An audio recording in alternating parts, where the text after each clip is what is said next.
જો ગણિતમાં જોઈતી હોય ને જીત તો બસ આવડવી જોઈએ રીત. ધોરણ 8માં ભણતા દરેક રુદ્ર અને રિયાને સ્વાધ્યાય 1ના ઉદાહરણ નંબર 2માં કિંમત શોધોમાં આજે ગુણાકારની મેથડથી દાખલો આપવા જઈ રહ્યો છું. તો હાર્દિક સ્વાગત છે તમારું. ક્યાંથી જુઓ છો એ લખવાનું કે મેસેજ કરવાનું ભૂલતા નહીં. ચાલો શરૂઆત કરીએ. આમાં પણ ક્રમનો અને જૂથનો નિયમ એટલે કે ગુણધર્મ વાપરશું. પણ જોઈ લો, ગુણાકાર છે એટલે ટેન્શન નથી.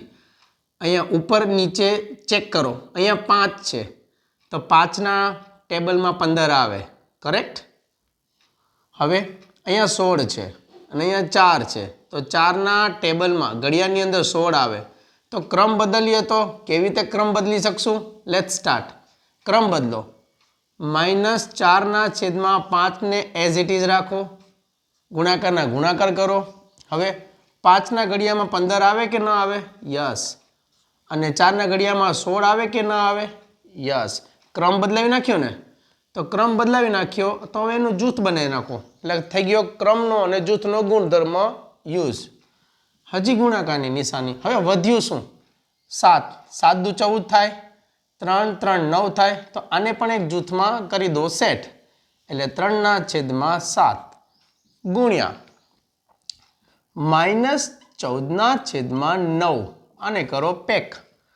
આ થઈ ગયા ક્રમના અને જૂથના ગુણધર્મના ઉપયોગ દ્વારા પ્રથમ સ્ટેપનું નિર્માણ. બસ હવે ચલાવો બાણ. 5 એકા 5, 5 દુ 10, 5 3 15, કરેક્ટ?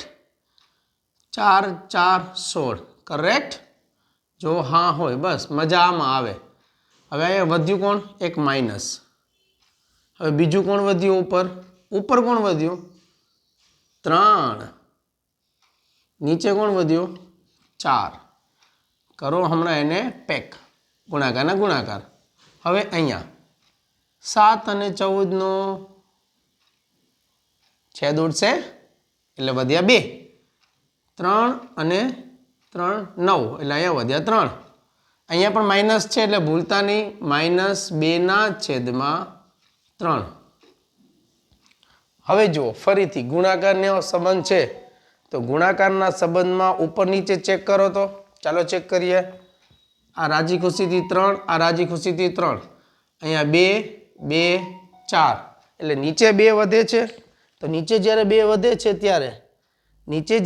વધે છે ત્યારે એ 2ને આપણે આન્સર તરીકે લઈશું. જરા છેદ ઉડાડવામાં જે કર્યું છે જરા જોઈ લેજો.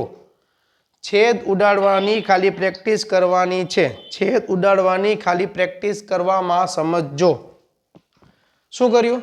3 ને 3 સાથે ઉડાડી દીધા, એ નીકળી ગયા. 2 2 4 નીકળી ગયા, વધે માત્ર 2. હવે માઇનસ માઇનસ પ્લસ થઈ જશે એટલે નિશાનીઓ પણ નીકળી ગઈ. ઉપર કાંઈ નથી તો કાંઈ વાંધો નહીં. સબકા માલિક 1.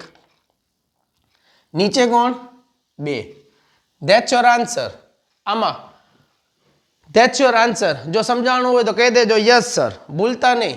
જો દાખલો સમજાવવાનો હોય તો બોય રુદ્ર તરીકે અને ગર્લ રિયા તરીકે કોમેન્ટ કરીને યસ સમજાવવાનો હોય તો લખીને ભૂલતા નહીં. Thank you. જય હિન્દ.